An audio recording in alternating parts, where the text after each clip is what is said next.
Rasul memerintahkan kepada para sahabat, ketika kalian lewat ke taman-taman surga, maka mampirlah. Dan ditegaskan lagi, yang dimaksud taman-taman surga itu adalah majelis dzikir. Bangsa Abah sudah berwasiat kepada kita, yang bisa menyelamatkan kita di dunia dan akhirat, ya majelis-majelis seperti ini. Maka dalam tanbih disebutkan betul-betul di bait yang terakhir, teu aya lian amaliyah urang saraya thariqah qadiriyah naqsabandiyah amalkeun kalawan nya keur ngahontal sagala kahadean dohir batin, keur nyingkahan sagala kahadean kegorengan dohir batin. Selamat dunia akhirat dengan apa? Dengan kita mengamalkan amaliyah thariqah qadiriyah naqsabandiyah. Kalau ada orang yang mau mengamalkan, alhamdulillah kita dukung, kita ajak, kita rangkul.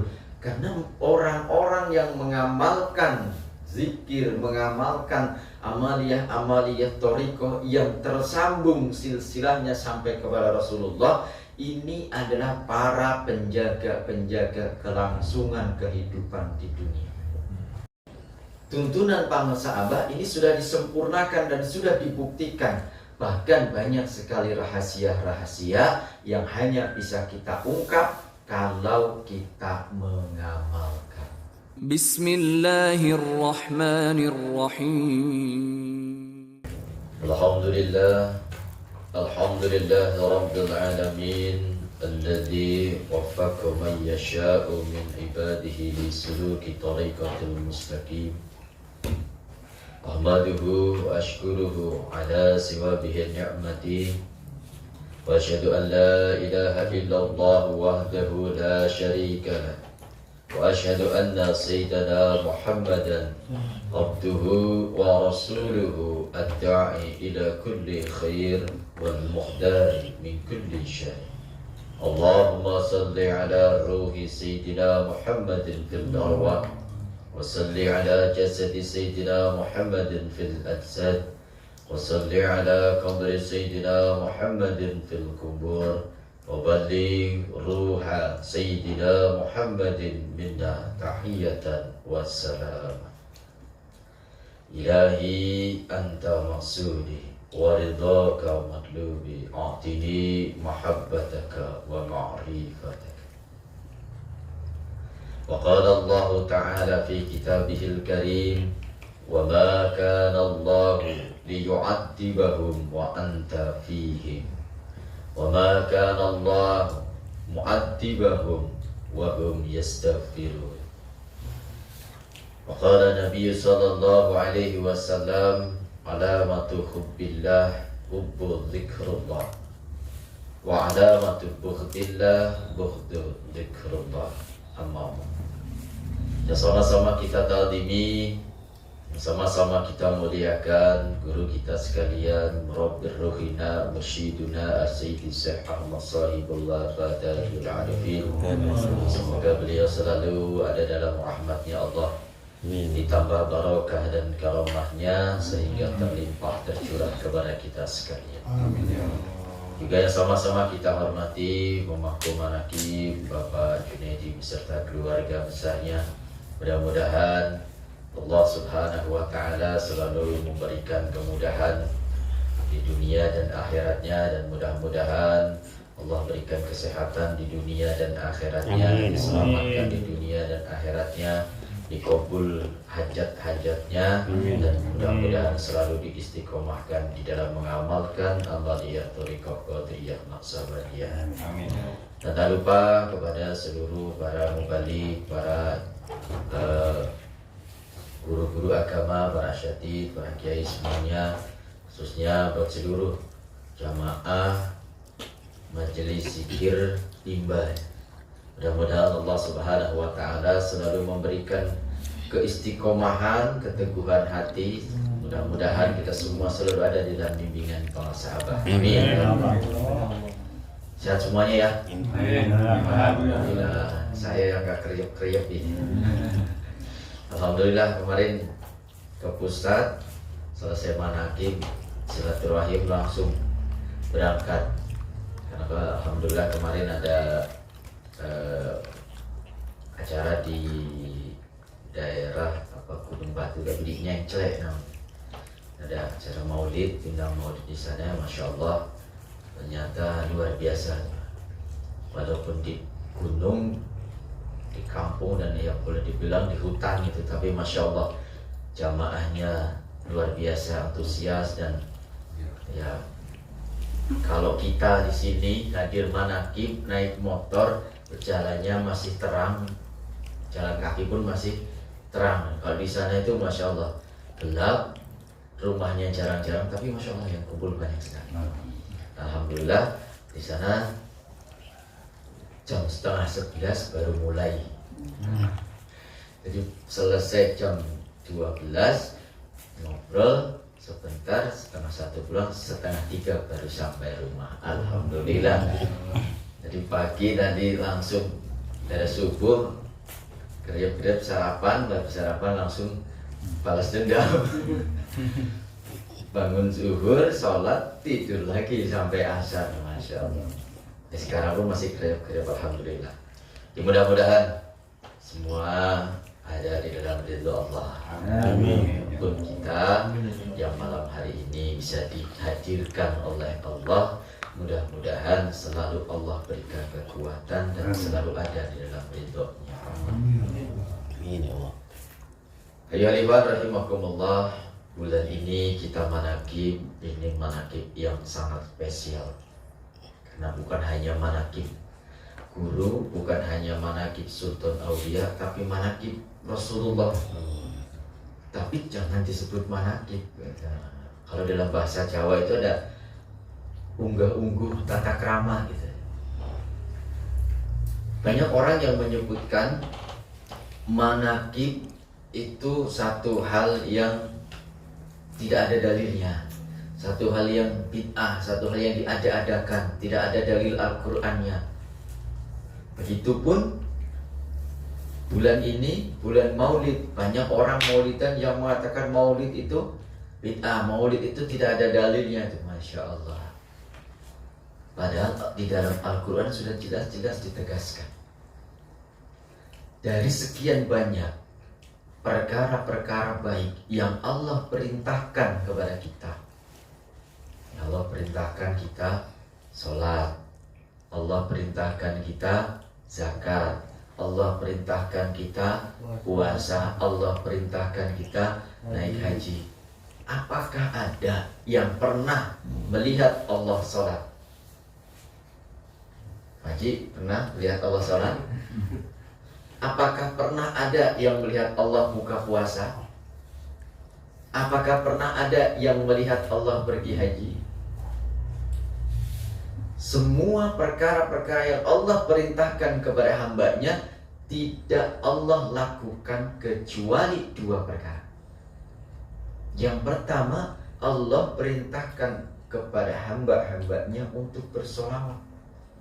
Allah sendiri menegaskan bahwa innallaha wa malaikatahu yusholluna 'alan nabi. Allah tegaskan bahwasanya Allah dan para malaikatnya itu bersolawat kepada Nabi kita Muhammad sallallahu alaihi wasallam.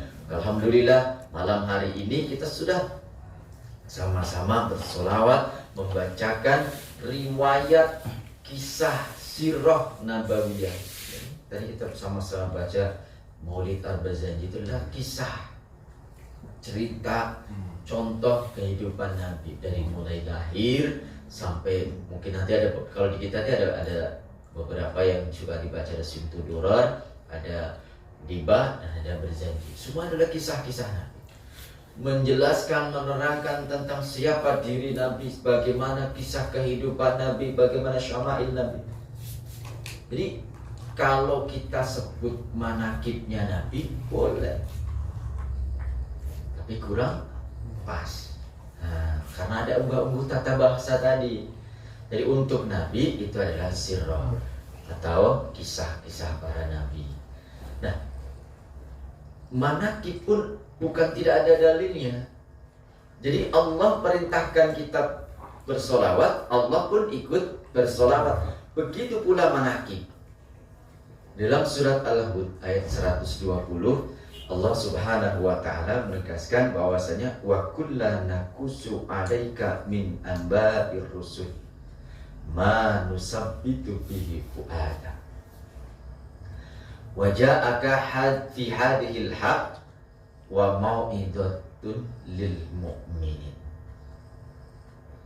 Dan setiap kisah-kisah dari para nabi dan rasul yang aku ceritakan kepadamu, nah, Allah menegaskan, berarti Allah mengkisahkan nabi-nabi dan rasul untuk apa? Supaya kita lebih yakin, manusabbitu bihi fu'ada, supaya kita lebih yakin dan mantap di dalam fuad kita. Makanya banyak manakib sholawat itu tidak semua orang bisa menerima. Karena yang bisa menerima itu hanya orang-orang yang menggunakan fuadnya. Kalau kita lihat fuad itu dari kosron, kemudian qalban, wafi qalban, fuad. Berarti fuad ini tingkatan yang ketiga. Jadi orang yang punya hati belum tentu fuadnya itu. Manakib sholawatan, kenapa kok banyak yang menentang? Karena fuad itu yang merasakan. Jadi kalau orang yang fuadnya tidak hidup, tidak bisa melihat, tidak bisa merasakan, maka akan menolaknya.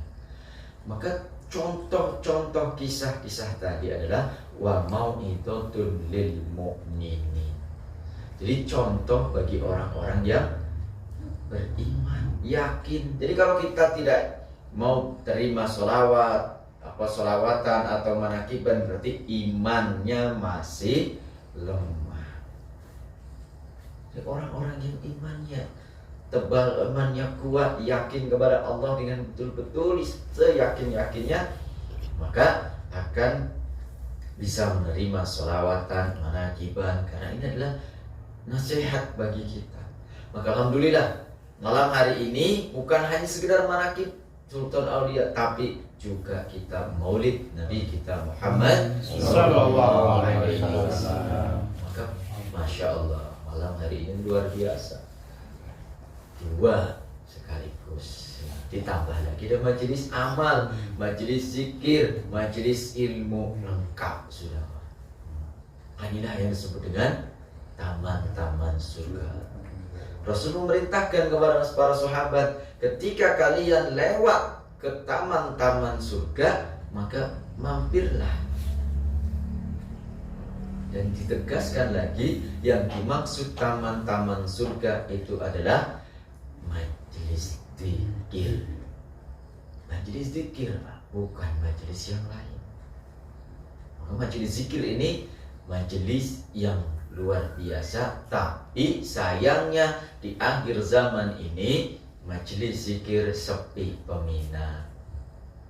Kalau orang dagangnya lagi sepi, ya Bang Jun ya, sepi peminat. Karena memang Masya Allah, orang berzikir tahlilan sekarang sudah, misalnya tahlilan kan membaca tahlil, disebutkan acara zikiran itu baca tahlil, katanya tidak ada zaman Rasul.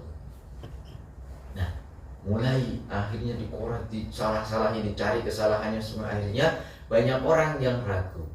Begitu orang sudah ragu, nah ini termasuk satu kerugian. Tapi begitu majelis-majelis yang banyak hiburannya, yang banyak artis-artisnya, gitu. Apalagi di sini udah mulai kampanye ini, artis-artis semua. Yang banyak artis-artisnya justru malah banyak peminatnya. Tapi majelis zikir yang betul-betul disebutkan oleh Rasulullah sebagai radatun min riyadil jannah, peminatnya sepi. Orang yang berzikir itu makin hari makin berkurang, makin hari makin sepi, tidak masalah. Bangsa Abah sudah berwasiat kepada kita, yang bisa menyelamatkan kita di dunia dan akhirat, ya majelis-majelis seperti ini. Maka dalam tanbih disebutkan betul-betul di bait yang terakhir. Teu aya lian amaliyah urang sararea Thariqah Qadiriyah Naqsabandiyah amalkeun kalawan nya keur ngahontal sagala kahadean dohir batin, keur nyingkahan sagala kahadean kagorengan dohir batin. Selamat dunia akhirat dengan apa? Dengan kita mengamalkan amaliyah Thariqah Qadiriyah Naqsabandiyah.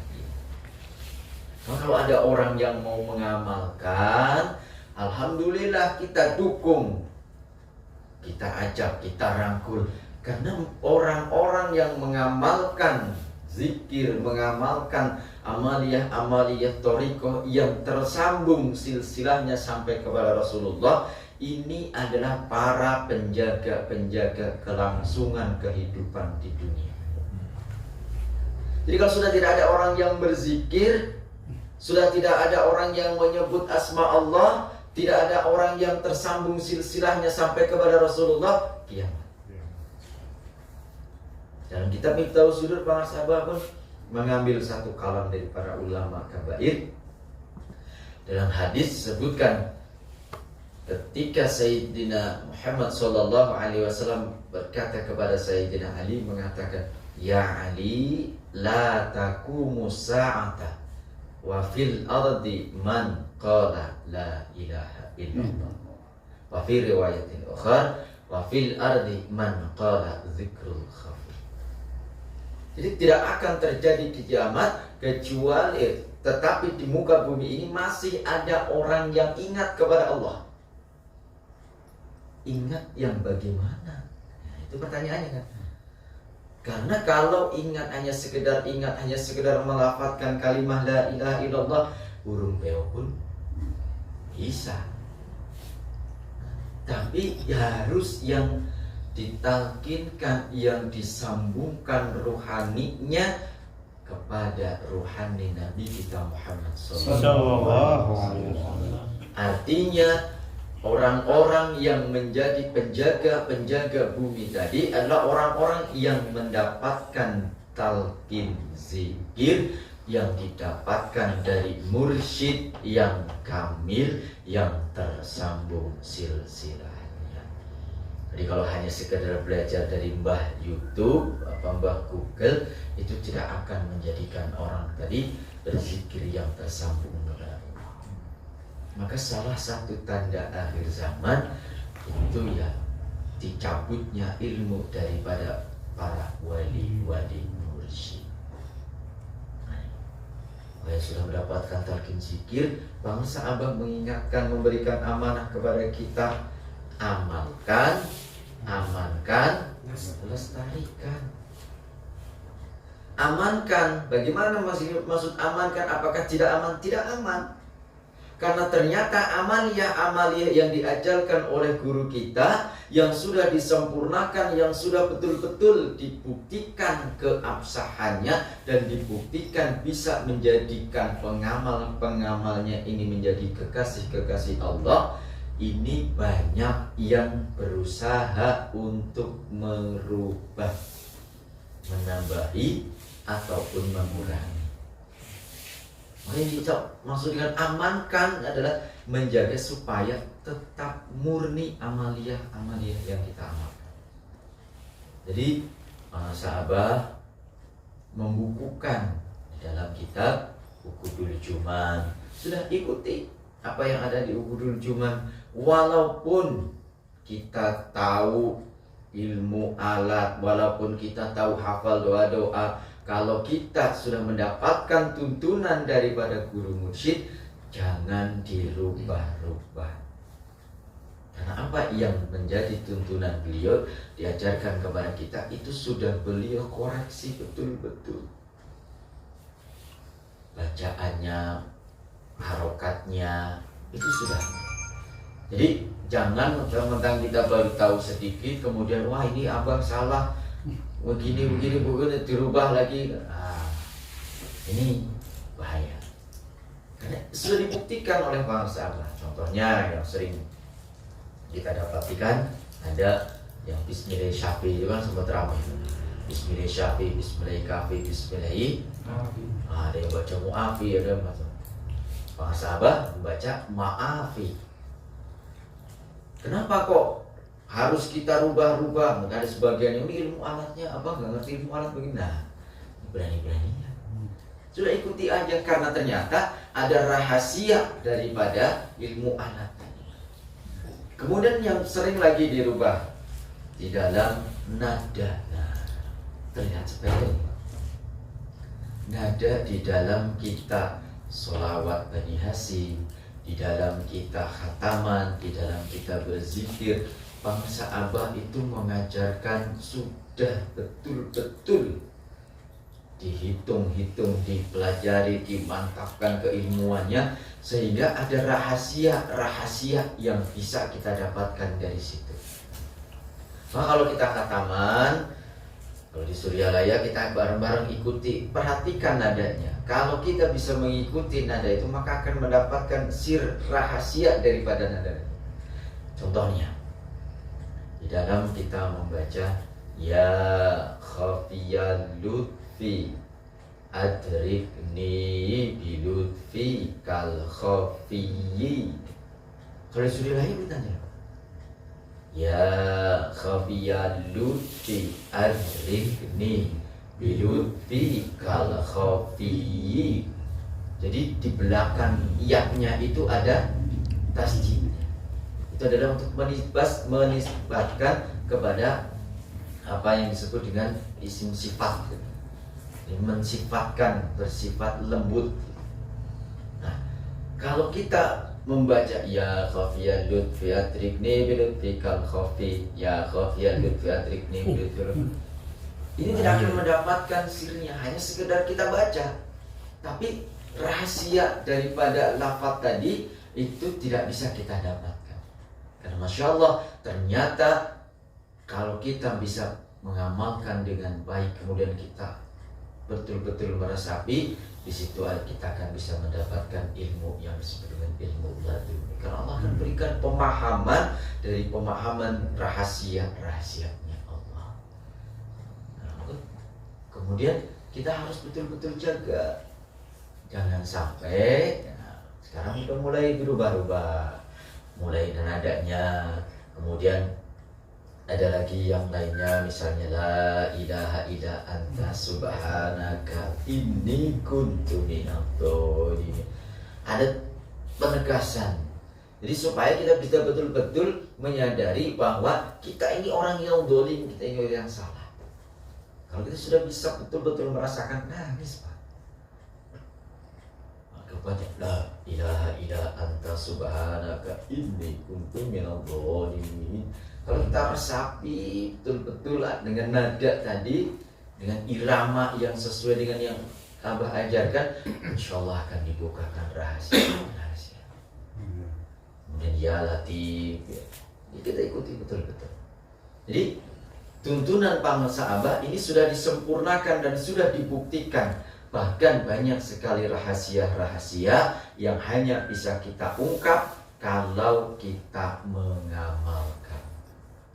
Saya pernah diberikan wasiat oleh kiai saya, orang Jawa. Jadi saya memang dulu pernah belajar di Jawa. Jadi sebelum kita boyong, kalau orang sana boyong, Maya itu berpesan, karena saya tuh pesantrennya nggak lama, jadi ilmunya tuh nggak banyak yang didapat itu. Kemudian ngadu ke Mbak Yai, bagaimana kalau misalnya amal ilmunya sedikit terus nanti diamalkan. Beliau berpesan nih, amalno ilmu sing wis mbok weruhi, maka engkau bakal weruh ilmu sing durung pernah mbok weruh. Anak, amalkan ilmu yang sudah engkau tahu. Maka kalau engkau mengamalkan ilmu yang sudah engkau ketahui, maka engkau akan tahu ilmu yang sebelumnya tidak pernah engkau ketahui. Jadi ilmu tadi akan bisa bertambah kalau kita mengamalkan. Maka sepeninggal bangsa Abah ada 6 hal yang Abah wariskan kepada kita. yang harus kita amalkan, kita amankan, dan kita lestarikan. Yang pertama tadi, warisan itu adalah amalia, amalan, aurat yang ada di dalam kitab Uqudul Jumat dilengkapi dengan kitab ibadah. Itu amalia kita. Zikir, khataman, manakib, sholat sunat, dan ziarah. Ini warisan amalia daripada para sahabat. Zikirnya 165, lakukan, kerjakan dengan sebaik-baiknya, cari ilmunya. Karena banyak orang yang berzikir, zikirnya hanya di dalam lisan saja, kalbunya tidak ikut berzikir. Zikirnya hanya sekedar ucapan yang keras, tapi tidak ucapan yang kuat, yang menghujam sampai ke kalbu. Banyak orang yang berzikir, suaranya lantang, tapi kosong, isinya tidak ada. Karena tidak tahu caranya. Kemudian bagaimana cara mengucapkannya? Harus tepat titik-titik latifahnya. Kalau tidak tepat, maka tidak akan efektif untuk menghancurkan kotoran, noda, dosa-dosa di dalam diri kita. Maka yang malia, jaga betul-betul.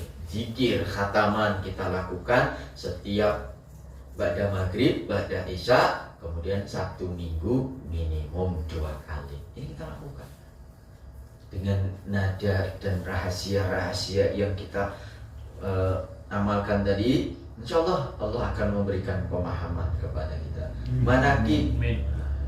Manakib 1 bulan 1 kali Abah memerintahkan kepada kita. Bagaimana kalau kita mau manakib tiap hari? Monggo, asal kuat. Kenapa saya sebut asal kuat? Kemana arah manakibnya itu kita harus tahu. Bangsa Abah memberikan amanah kepada kita, manakib minimum 1 bulan 1 kali.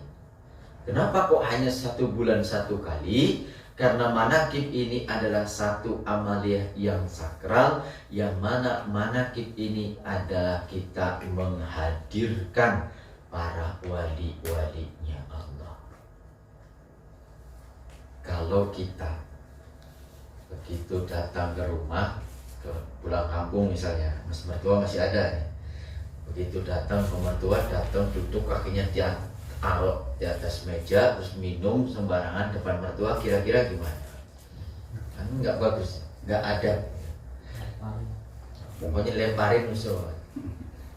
Jadi ketika kita manakib, itu kita satu majelis dengan Tuan Syekh.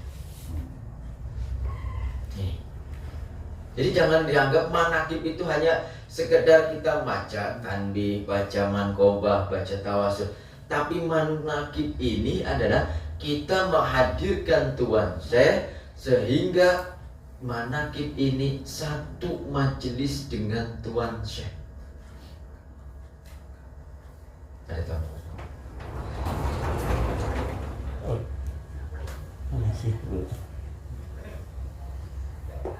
Alhamdulillah.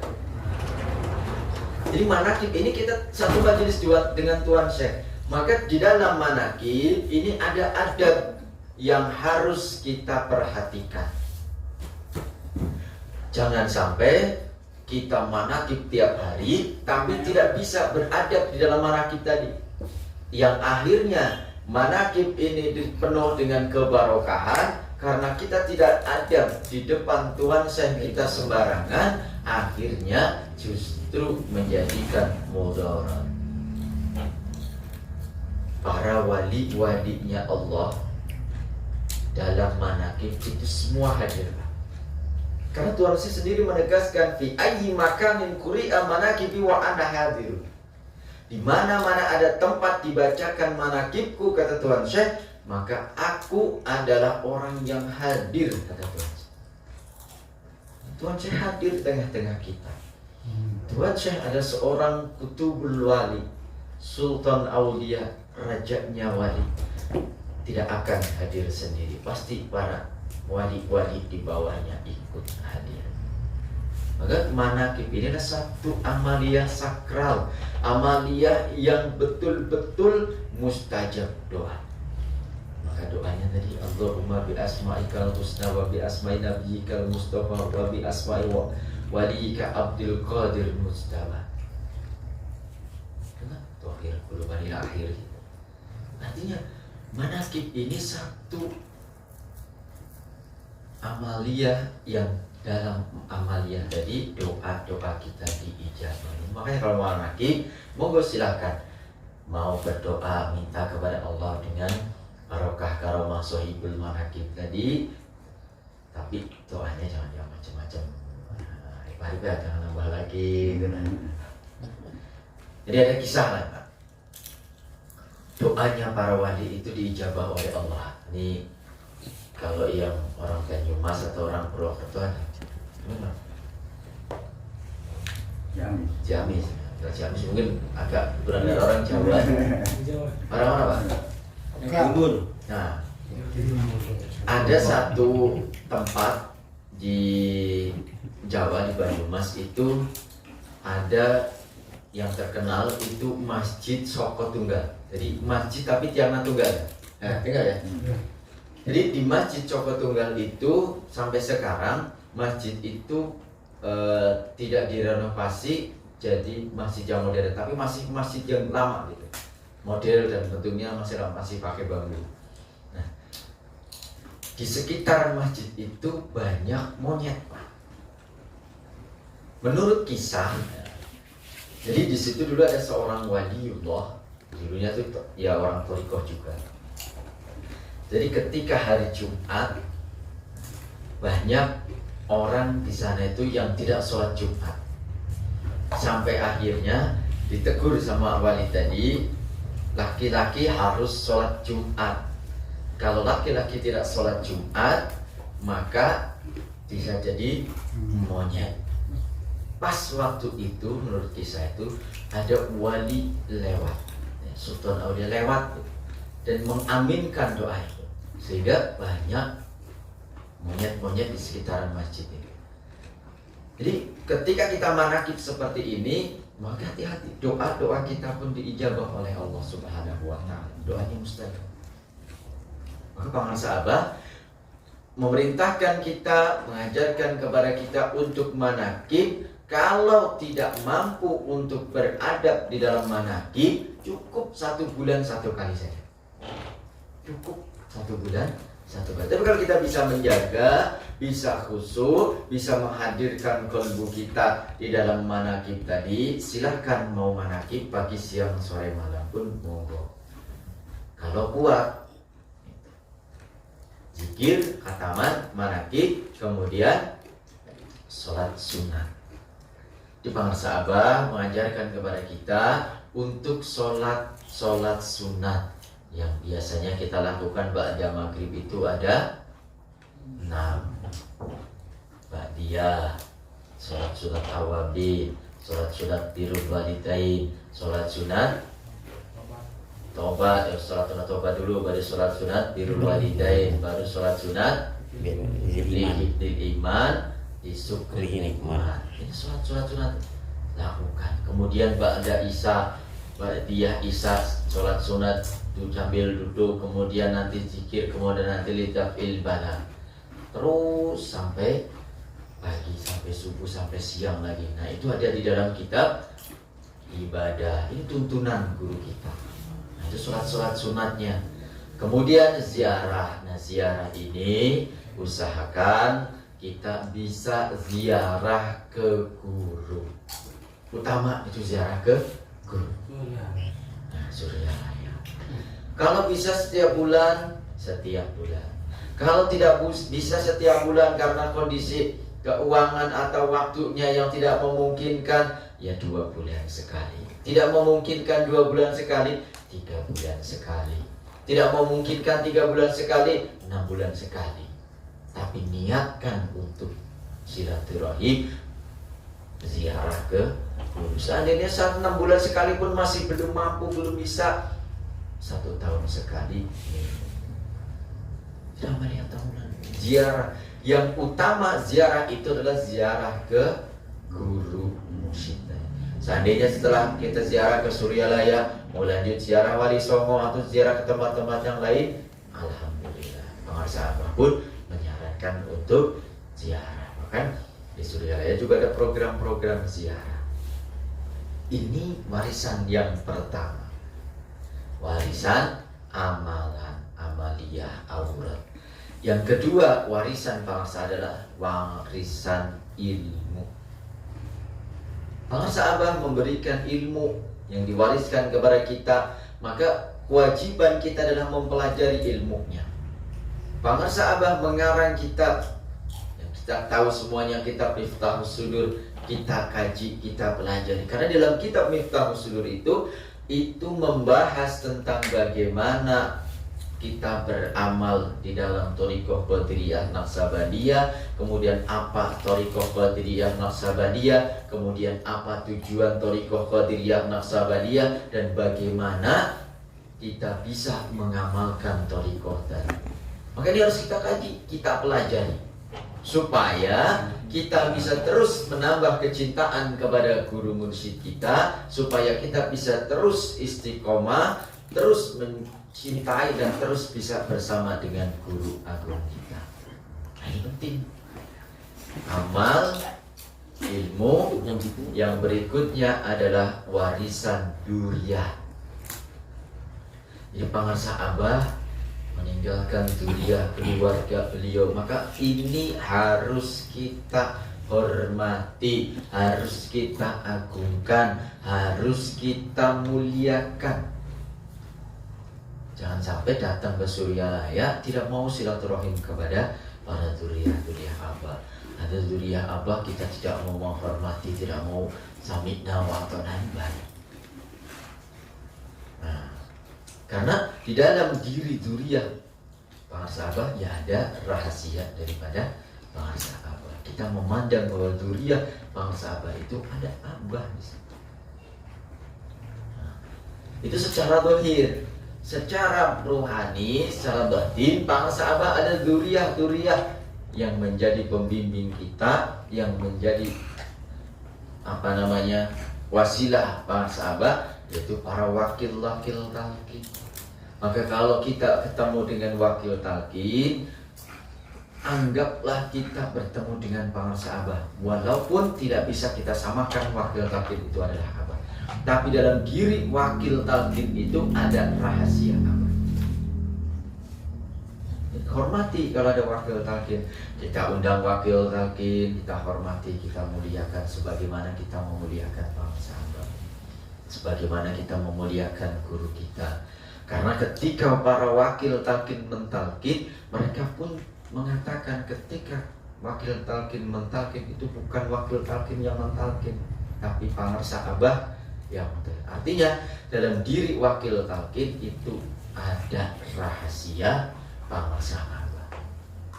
Maka bagaimanapun wajib bagi kita untuk menghormati dan menghargai. Hormati sebagaimana kita menghormati guru. Kemudian berikutnya ada amaliyah akidah. Nah, ini yang harus kita jaga betul-betul. Pangarsa Abah meninggalkan warisan akidah kepada kita, yaitu beliau adalah seorang mursyid yang kamil mukamil, yang mana ketika kita sudah dipertemukan dengan wali mursyid, maka tidak boleh kita berpaling daripada wali mursyid tadi. Sedikit saja kita berpaling dari guru yang mursyid, apalagi mursyid yang kamil mukamil, maka termasuk murid yang durhaka. Dan murid yang durhaka itu dikhawatirkan akan mati dalam kondisi su'ul khatimah. Maka kita sudah dipertemukan dengan wali mursyid yang kamil, yakini betul-betul jangan pernah berpaling sedikit pun. Meskipun ya, sekarang ini Masya Allah di tengah gempuran yang luar biasa ya, dikit-dikit udah langsung, aduh Masya Allah. Dan yang lebih parah lagi, sekarang kita sama-sama tahu lah, banyak orang yang mengatasnamakan Suryalaya tapi tidak bisa menjaga marwah Suryalaya, mengatasnamakan Pangarsa Abah tapi tidak bisa menjaga kemuliaan Pangarsa Abah, mengatakan thariqah Qadiriyah Naqsabandiyah tapi tidak mencerminkan orang yang berakhlak thariqah. Masya Allah. Kadang malu Pak kalau bawa nama Pangarsaabah tapi tidak bisa menjaga kemuliaan Pangarsaabah. Kita masuk murid yang durhaka kalau begini. Maka hati-hati, kita harus betul-betul bisa menjaga, membawa diri kita supaya kita tidak menjadikan Pangarsaabah ini buruk di mata orang. Walaupun Pangarsaabah tidak butuh itu. Jadi kemuliaan Pangarsaabah harus kita jaga. Marwah Pondok Pesantren Suryalaya harus kita jaga. Sekarang kan baik, lagi ya mohon maaf lah, kita lagi diuji. Suryalaya ini lagi dipandang yang tidak baik. Oh, Suryalaya punya Imam Mahdi dan sebagainya. Padahal hanya oknum-oknum saja. Ini Masya Allah. Kita harus jaga betul-betul warisan akidah, yaitu akidah yang ahlus sunnah wal jamaah. Jadi ikuti saja apa yang menjadi tuntunan Pangarsaabah. Meskipun dengan taklid, insya Allah kita selamat. Kemudian yang berikutnya, Pangarsaabah mewariskan kepada kita yaitu akhlak. Nah, ini yang harus kita hati-hati. Jadi tolak ukur seseorang mengamalkan thariqah dan dianggap berhasil itu adalah ketika akhlaknya menjadi baik. Jadi ketika kita sudah berzikir la ilaha illallah, la ilaha illallah terus, tapi masih suka nyakitin temennya, masih suka menyalahkan teman-temannya, masih suka membuat sakit hati teman-temannya, masih suka menyakiti saudara-saudaranya, ini berarti zikirnya belum berbekas. Akhlaknya belum berubah. Jadi tolak ukur seseorang dianggap menjadi ahli thariqah yang baik itu adalah akhlaknya baik. Maka Pangarsaabah memberikan tolak ukur, memberikan tuntunan kepada kita supaya kita bisa mengoreksi apakah kita sudah termasuk akhlak yang baik atau belum. Maka setiap kali manaqib selalu dibacakan tanbih. Tanbih itu adalah pepeling kalau bahasa Jawa, pengingat, tolak ukur kita. Jadi seberapa bagus akhlak kita yang ada dalam tanbih. Kalau kahiji kasahluhureun ulah nanduk, wasaluhureun harakatna utawa derajatnya boh dina kabogana, ya kan? Yang lebih tinggi kita tidak boleh songong gitu. Nah, banyak lebih tinggi ilmunya, lebih tinggi hartanya, pangkatnya, derajatnya, semua Pangarsaabah memberikan tuntunan kepada kita untuk jangan songong. Terus kepapantaran ulah hayang nggak hina, sama kasadapan lebih ke sesama ya harus kita saling menghargai. Yang lebih rendah kita harus menghormati. Jadi itu tuntunan. Jadi kalau kita sudah bisa berakhlak sesuai dengan tanbih, maka artinya kita termasuk orang-orang yang berhasil di dalam mengamalkan thariqah Qadiriyah. Jadi bukan hanya sekedar la ilaha illallah, la ilaha illallah, tapi bukti bekas daripada zikirnya itu adalah di dalam akhlak kita. Maka kalau ada orang-orang yang mau berzikir, mau berkumpul, mau datang hantaman, manaqib itu udah alhamdulillah. Karena bisa jadi dari situ akan timbul perubahan-perubahan baik. Jadi jangan malah orang mau manaqib tidak boleh. Orang mau manaqib harus izin dulu. Nah, ini ya. Jangan sampai kita justru tidak bisa menjaga apa yang jadi dakwah daripada Pangarsaabah. Mau Pangarsaabah orang yang ahli maksiat mau tobat aja diterima. Kok ini orang mau berbuat baik harus? Ini perlu dikoreksi. Jadi jangan sampai kita bertentangan dengan apa yang diajarkan oleh Pangarsaabah. Tapi mari kita sama-sama rangkul, kita sama-sama beramal, sama-sama berkhidmat kepada guru agung. Supaya apa? Supaya walaupun kita belum bisa mencapai kesempurnaan akhlak tadi, dengan kita berkhidmat kepada pangarsa Abah, dengan kita mutabaah kepada pangarsa Abah, dengan kita ikut kepada pangarsa Abah, maka kemanapun pangarsa Abah pergi, kita akan terbawa kemuliaan, terbawa barokah, karomah daripada pangarsa Abah. Jadi hidup kita menjadi lebih barokah. Karena apa? Karena kita dekat dengan pangarsa Abah. Pangarsa itu orang dekat dengan Allah. Kalau kita dekat dengan orang yang dekat dengan Allah, maka insya Allah akan menjadi dekat pula dengan Allah. Jadi amaliyah kita itu harus betul-betul kita amalkan dengan sebaik-baiknya. Jadi nggak usah merasa paling baik, nggak usah merasa bagaimana. Kita amalkan, buktikan di dalam pengamalannya, kesehariannya seperti apa. Masya Allah, kalau dibandingkan dengan pangarsa pun jauh. Kita masih sering mengumpat orang, ya kan? Banyak, saya sedikit capek sedikit, udah marah-marah. Kita banget kan begitu, Masya Allah. Saya pun Masya Allah masih jauh. Tapi dengan kemuliaan pangarsa Abah, mudah-mudahan kita semuanya terbawa mulia di sisi Allah Subhanahu wa Ta'ala, dan dimuliakan oleh makhluk-makhluknya Allah. Amin ya Allah ya Rabbal Alamin. Mudah-mudahan kita semuanya diberikan keteguhan hati, diberikan semangat, dan diberikan keyakinan di dalam kita mutabaah kepada guru agung kita. Mungkin itu yang bisa kami sampaikan. Mohon maaf atas segala kekurangan. Billahi taufiq wal hidayah. Wassalamualaikum warahmatullahi wabarakatuh. Alhamdulillah.